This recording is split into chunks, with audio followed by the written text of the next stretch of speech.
And everyone, welcome. Steve Smits, welcome. Thank you for being with us today. Tell us about our abolitionist roots. Okay. Well, we've been working on this project for over a month, and what we're trying to do is explore the history of our church's response to abolition, um, starting really around well, a little bit before 1830, actually, but in the heart of it in 1830 and going up to the Civil War.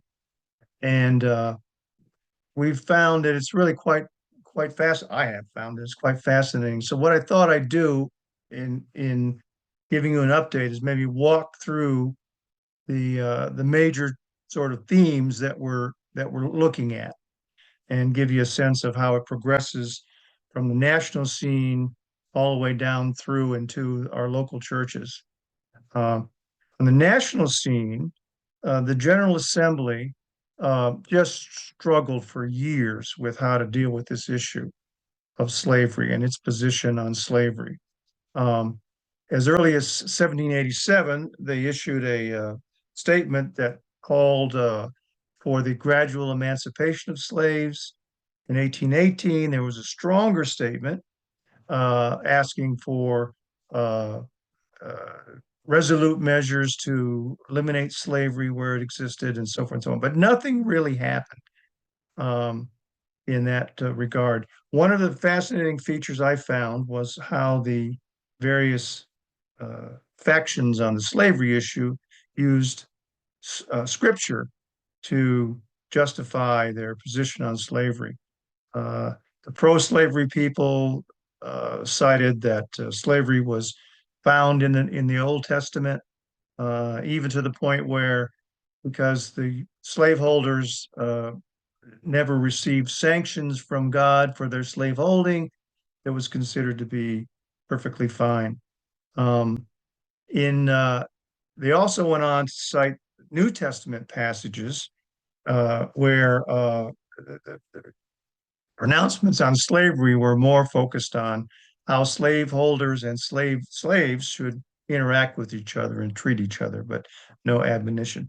On the other side of it, those who were anti-slavery were quoting the or citing the New Testament, particularly the principal instruction of Jesus about loving one's neighbor and how that would be not congruous with slavery. So there's a lot of stuff in here on that. It's really fascinating to see how they used and twisted and cited and whatnot scripture to support their positions. So things kind of simmered along for a number of years until 1835, and in 1835 things heated up. Um, Kind of was instigated by a petition by the Presbyterian of Chillicothe, Ohio, who made a stern request that the General Assembly take a position against slavery. Um, the GA, as it often would do, referred this to a committee. It met, and when it came back a year later, it said that, well, slavery really isn't our business, is it? It's a business of legal and civic. It's sanctioned by laws in the states where it existed. So it's really not our purview to take a stand on slavery. Um, the next year, um, well, I should say that there was a growing controversy between two factions of the General Assembly. One was the so-called New School faction, and the other was the Old School faction. And although there were doctrinal sort of issues that caused this rift between the two factions, it's clear that slavery, which was more anti-slavery, which was more prevalent in the New School areas, was a factor motivating this. So what happened was that the General Assembly in 1836, no, 1837 rather, they excised, meaning they expelled, four synods, uh, three in upstate New York, Utica, Genesee, Geneva, and one in Ohio, Western Reserve. Um, th those people went off and they set up the kind of their own version of a General Assembly for themselves. And so now by the time of around 1850, you had basically four divisions of the General Assembly. You had the New School South, the New School North, the Old School South, the Old School North. And that continued on until finally, with the increasing determination of the New School North to fight slavery, the New School South removed themselves from that. And as you know, by the time of the Civil War, the General Assembly was completely split. Um, it's interesting to note that the New School General Assembly at one point had 85 presbyteries, 1,200 churches, and 50% of all Presbyterians under its wings. Now we talk a little bit about, and this becomes critical later for our discussion about the locality here. We talk about what positions Presbyterians took on slavery. It's safe to say that all the churches in central New York were anti-slavery. But the issue arose as to, well, what position on anti-slavery is the right position to take. And there are basically three ways you could think about the emancipation of slaves. One was the gradual emancipation of slaves, that somehow over time, in some way, that slavery would dissipate and it would no longer be part of our national fabric. That I call that the sort of most benign view of emancipation. The moderate view was a position called colonization. Now, colonization meant that, well, yes, the slaves should be emancipated, but when emancipated, they should be encouraged and enabled to repatriate back to Africa or other tropical climes. Um, this was a position that was attractive to people for several reasons. One, the notion that somehow freed slaves and white Americans could coexist was really difficult for some people. Secondly, it was a more moderate position that wouldn't alienate slaveholders in the way that the next position was, which was immediate. Immediatism meant, yes, the slaves should be immediately emancipated. No ifs, ands, or buts. No anything. They just need to be. And that was the most radical position, and that played hugely in what happened in central New York. Now, substantial numbers of people in central New York supported colonization. And I'll give you an example of that. In 18, whatever date it was, um, a representative of the American Colonization Society, a Reverend Danforth, came to give a series of lectures in Utica at the First Presbyterian Church in support of colonization. Then a series of counterpoint lectures were given by Reverend Beriah Green, who we'll talk about quite a bit later, against that position in favor of immediate abolition. Well, at the end of all that, the assemblers were asked to vote, and the vote was overwhelmingly in favor of colonization. So it was an idea that seemed to be attractive, partly because it did promote emancipation, but also because it did leave the country faced with what to do with freed African Americans. All right, so now we'll move to central New York. And one of the things we have to talk about, which we do, is the impact of the Charles Finney revival movement in central and western New York. It had a huge impact on the sentiments of people toward a more radical view of emancipation. Finney took a position that later will become a bit thorny for the church. He said, Finney did, the subject of slavery is a subject upon which Christians, praying men, need not and must not differ. It is a great national sin. It is a sin of the church. The churches, by their silence and by permitting slaveholders to belong to their communion, have been consenting to it. So we'll see later the issue of, Well, is slavery sort of a contrary to the spirit of the gospel and it needs to go, or is it a sin?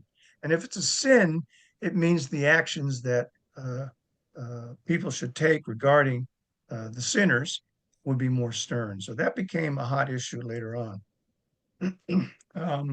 Now, get through it quickly here. There are two main bodies in central New York that dealt with the issue, the Synod of Utica and the United Presbytery. And I have a lot of detail here, but let me suffice to say that they took strong positions and petitions to the General Assembly in opposition to slavery. Um, they repeatedly petitioned the General Assembly to take a strong view in opposition to slavery. And I have many examples of the measures that they took. All right, now we move into the churches. Start the discussion. We're going to focus on the Whitesboro Church. Whitesboro Church is perhaps the focal point for the controversy on slavery in central New York. The Whitesboro Church was heavily influenced by Beriah Green. Beriah Green was a radical immediatist. He took a position as the principal of the superintendent of the United Institute in Whitesboro. He uh, he didn't belong to the Whitesboro Church, but he attended the Whitesboro Church. He preached frequently, and he used that platform to express his very stringent views on abolition. Um, he was supported initially by two earlier pastors, John Frost, who was a very great ally of Green, and Ira Pettibone. But when Pettibone left, the church gave a call to Reverend David Ogden. Ogden came, and in his call interview, he said, "Look, you need to know that I am a proponent of colonization, that I will not, be prominently pronouncing it, but people will know that I'm a proponent of colonization." He had discussions with Green, and apparently at first they were amiable, but it didn't last long. Um, Even before uh, Ogden made his first appearance, Green gave a very stringent, strong uh, ser uh, sermon against slavery. He called it a sin against God and man. Uh, he basically just really laid out a very strong position. Ogden avoided responding for almost a year, and finally he did. And what he said was that, look, I don't need to preach to you people on slavery because you're not slaveholders. This is not your sin. This is not something you're responsible for. That led to I go into a lot of detail here, and I won't, but that led to a fight within the session about that position. And a surrogate of Green, a former professor at the United Institute, who was agitating on the issue of against immediatism, was expelled by the session. Um, the session, Ogden, who did not vote in that favor, took the issue to the United Presbytery in trying to overturn it. And it resulted in a large group of the elders and the members, some 71 members, asking for dismissal from the church to form their own congregation, which they did under the leadership of Green. So that's a good example of how the issue of the position one would take on abolition would be divisive and create friction and schism within the church. So there's more detail on that you'll see later, but and we were very fortunate to have the session minutes of the Whitesboro Church transcribed for us to follow that very lengthy and very bitter trial that led finally to the dismissal of most of the congregation, a lot of the congregation. All right. Now that gets us to the position of discussion of the whole issue of so-called come outerism. Come-outerism, which was what happened in the Whitesboro Church, was a phenomenon where individuals who were unsatisfied with their church's position on abolition, or whole groups of individuals would leave to form their own new churches. It was very prevalent in the mid 1840s. There are many examples that happened across the state, in the country, really. Some examples, in addition to Whitesboro, were the Free Presbyterian Church in nearby Peterborough, established by Gerrit Smith, the Union Church in Honey Eye Falls, and the Wesleyan Methodist Church in Utica. They were all come-outer church. The Methodists were particularly avid to break away from churches that didn't support their views on abolition. Okay, so I go through a long section here, which I won't bore you with now, on the Free Presbyterian Church in Peterborough, instigated at the initiation of Gerrit Smith, and how that all happened and how it unfolded in Peterborough. Now, we next move on to a discussion, and I find this quite interesting, on the issue of abolition and racism.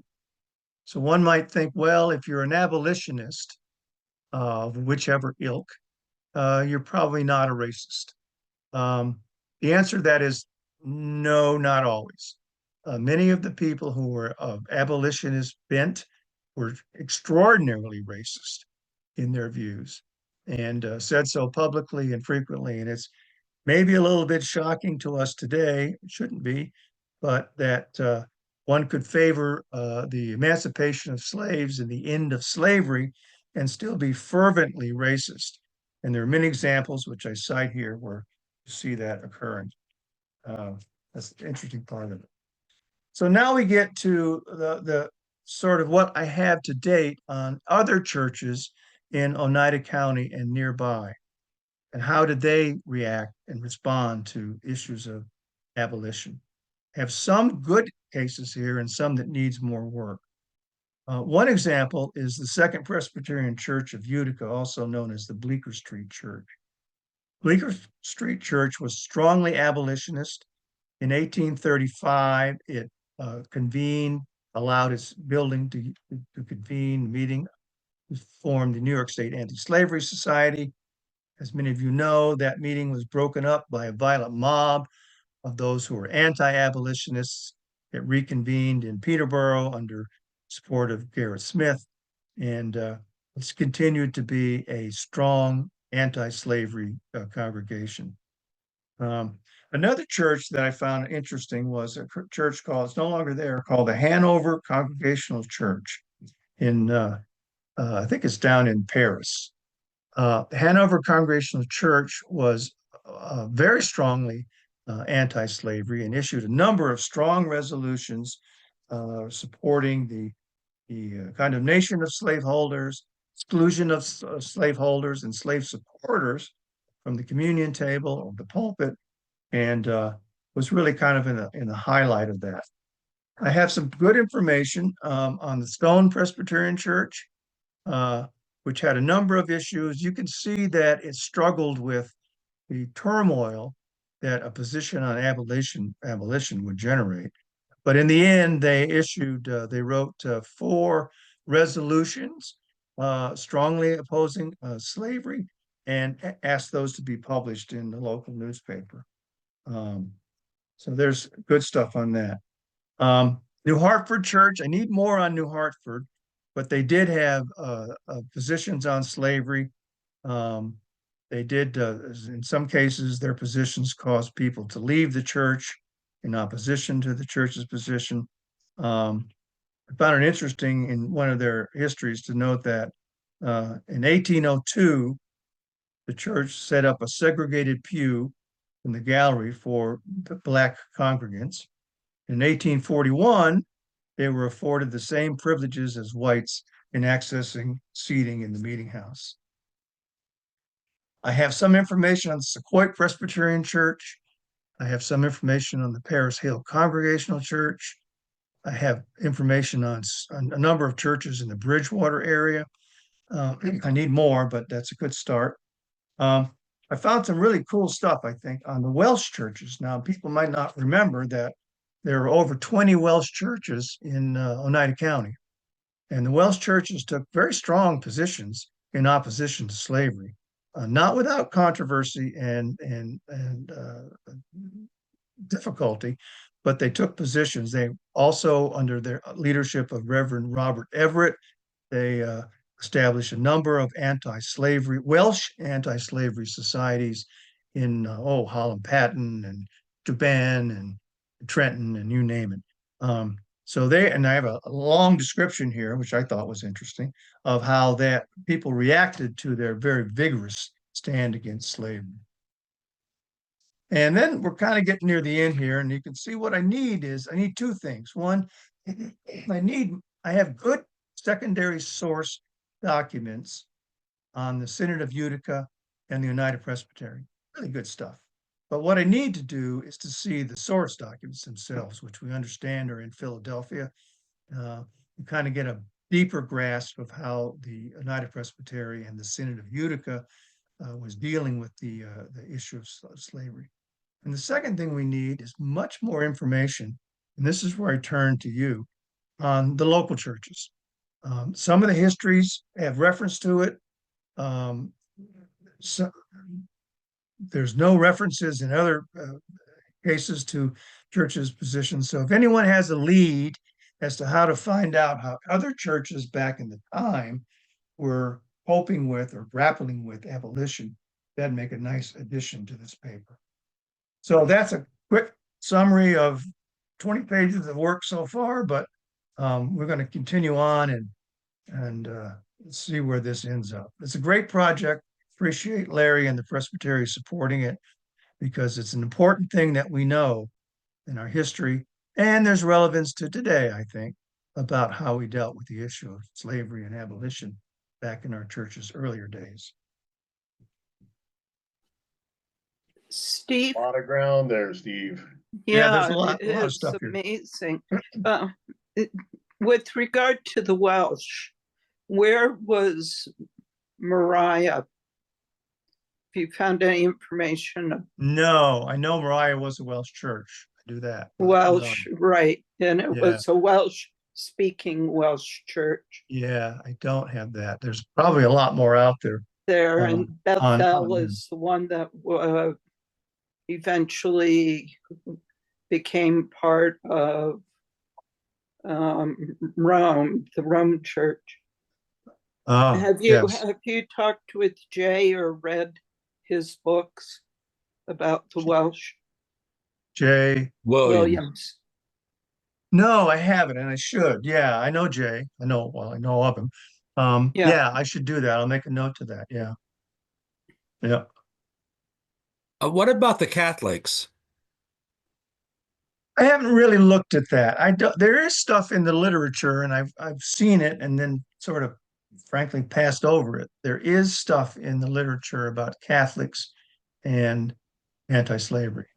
I could look at that further, but there's a lot of journal articles if you look up, like on JSTOR and other places that use that cite that, but I haven't looked at it closely yet. Yeah, I'm just kind of curious, given their Episcopalian type polity, or even the Episcopalians, if you will, they don't get a chance to break away if they want to or not, and how did that manifest itself, so to speak, as individual congregations, and the Episcopal Church as well. Yeah, that'd be an interesting contrast. Yeah. Steve, go ahead. Please go ahead. Could you talk a little more about relevancy for today? As you were doing the research, what spoke out the greatest to you about today's times? I've often said that today's times, many otherwise thoughtful people have their heads completely in the sand about the issue of racism. And they think it's a historical topic. It's over. We're not racist anymore, are we?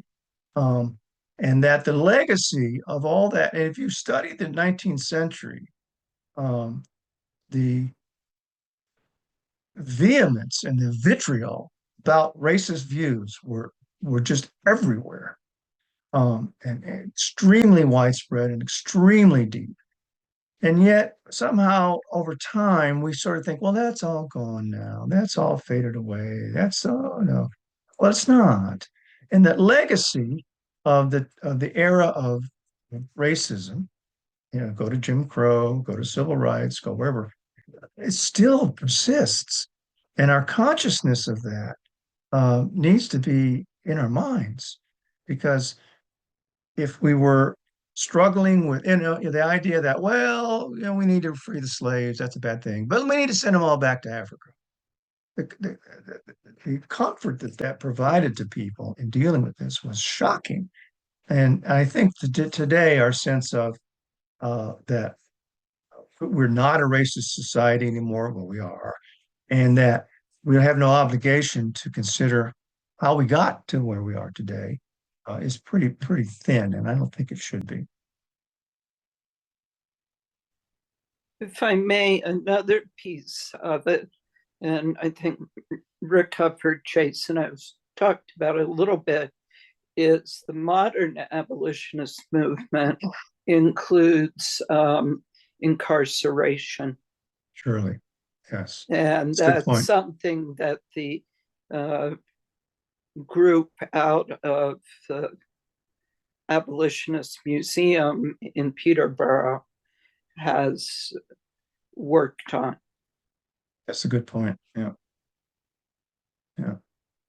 And I think these are discussions we continue to have today. Is it appropriate to talk about this from the pulpit, or is it not appropriate to talk about this from the pulpit? Who is a citizen? Exactly. There's someone languishing in an El Salvadorian gulag right now. Is that a citizen, or is that not a citizen? So these are pertinent questions that we're still wrestling with today. Or is it like, you talked about the three schools of thought, one being, send the slaves back to Africa. It makes me think about how we're deporting immigrants back to wherever. Yeah. I mean, yeah. It just seems like history repeating itself. Would you agree? Absolutely. Absolutely. All right. Well, why can't we just get better? It's an evolutionary change, Bonnie. We're not evolving very fast. Well, evolution takes a long time. We are human. The important thing is to keep having these conversations, because that's how the evolutionary change comes about. I think of it as, even within Europe, or, whether we're whatever, Germanic or Anglo or Picts or whatever, and people just move and they take over land, and that's true of the First Nations on this continent. They move, just need more space. You talk about the prevalence of racism today. When you look at the assault on this DEI, you go like, that isn't racist? It's overtly racist. And yet somehow that just escapes the consciousness of people. I don't know how.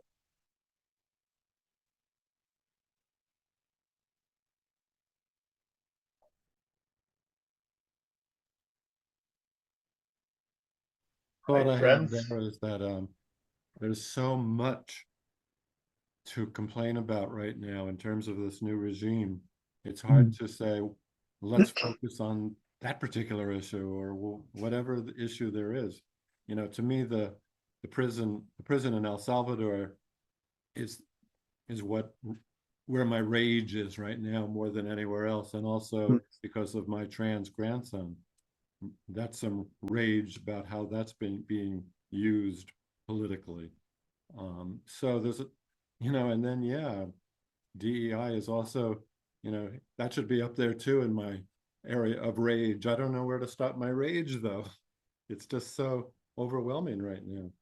But it's good, as Larry said, it's really important to have these conversations, because as the moral arc of history is bending toward justice, ever so slowly, but it's bending. Let's believe it. Let's hope so. Well, if history is repeating itself, then we know where the issue of slavery led to. Yes. And that scares me. Yeah. Hey, friends, we're at the end of our time. Thank you for being here. I want to end with a prayer by Kate Bowler, which seems fitting for today's discussion. God, this is a hard one. How do I begin to love or even connect with someone so different from me? How do I bridge this gap? It feels just as wrong as the beliefs I abhor. Blessed are we who want to be a part of the wild and beautiful experiment to find a common humanity, who desire to come willingly into the gap that separates human from human, to love the stranger, especially the one we really don't understand and secretly want out of our sight.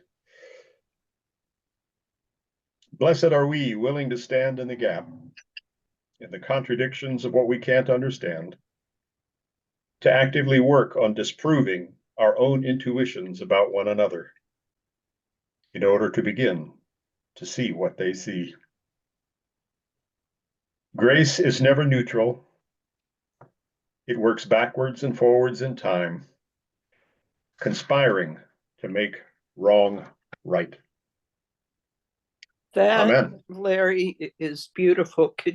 Could you send that, or at least the title and author? I can do that. Thank you very much. I think that would help with the situation I'm involved in now. Very good. All right, friends, the Lord be with you. And with you. Thank you. Bye now. Bye.